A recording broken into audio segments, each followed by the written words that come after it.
New rule. I only learn about Islam from its most popular recent convert. Islam's most popular recent convert is Andrew Tate, aka the Tater. The funny thing about recent converts to Islam is that if the convert is a woman, and she doesn't instantly start dressing like a 7th century Arab, the Muslim community will launch a campaign of insults and harassment and abuse against her, shaming her into disguising herself as a frumpy ninja. But if the convert is a man, he can carry on as if nothing has changed, especially if he's famous. He can walk around shirtless, he can drink alcohol, he can eat whatever he wants, sleep with whomever he wants. The Muslim community won't care because he's a man and famous.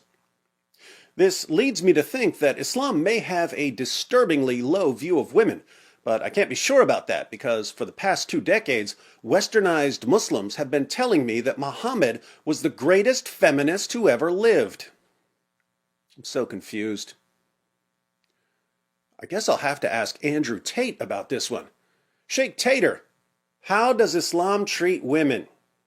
Let's look at the Muslim world, right? People have their faces covered. A lot of the women have their faces covered. You know what happens when you cover someone's face? What? You dehumanize them. If you have 100 people in a crowd and you see their faces, you can see individuals. When you have 100 people with their faces covered, they're just a number. You dehumanize.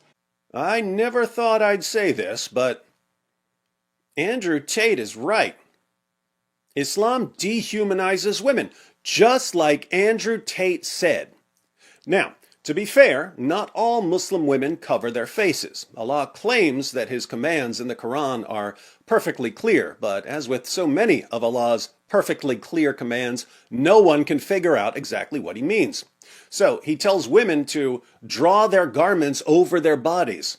But there are different ways to draw a garment over your body. If I say I'm going to draw this t-shirt over my hand, well, there, I've done it, even though you can still see my hand. Or I can do this and cover my hand completely. Which is it? Until Andrew Tate tells us, we just don't know. But look at a couple of translations of a Quran verse about this issue. The Yusuf Ali translation of Surah 33, verse 59 reads, O Prophet, tell thy wives and daughters and the believing women that they should cast their outer garments over their persons when abroad. That is most convenient, that they should be known as such and not molested. And Allah is oft forgiving, most merciful. So, tell them to cast their outer garments over their persons. That could be a hijab, a niqab, a burqa, whatever. Notice that they cast their garments over their persons so that they won't be molested. I guess Aisha wasn't covered when she was a little girl because she definitely got molested by Muhammad. Now let's read the Hilali Khan translation where they add some commentary to favor a particular interpretation. O Prophet, tell your wives and your daughters and the women of the believers to draw their cloaks, veils, all over their bodies, i.e. screen themselves completely except the eyes or one eye to see the way.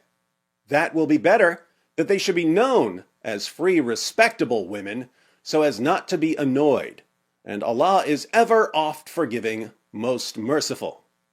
So, according to one of the most popular Quran translations ever, women have to cover their faces, except for an eye, or if they're lucky enough to be in a super moderate Muslim country, both eyes.